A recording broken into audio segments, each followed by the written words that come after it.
Welcome to success Bangla YouTube channel, subscribe and Facebook profile math Biswanath follow me. Okay, reasoning থেকে অঙ্কটি কীভাবে করবো দেখে নাও।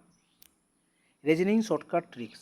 ওকে, 18 হয়েছে, 12 কত হবে? ওকে, এই অঙ্কটি কীভাবে করবো দেখে নাও। 18কে যদি আমি বাই করি 2 দিয়ে ভাগ করি তাহলে পাচ্ছি আমি কত? 9। ওকে, আবার সেম 12কে যদি আমি 2 দিয়ে ভাগ করি পাবো কত? 6।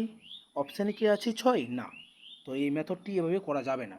দেখে নাও কীভাবে করা যাবে। দেখো, আমি যদি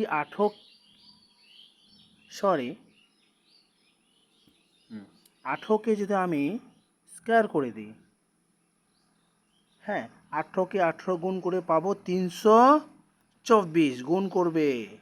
ওকে, এই তিনটি সংখ্যাকে আমি যদি যোগ করি আমি পাবো কত? 3 আর 2 5 আর 5 আর 4 9। ওকে।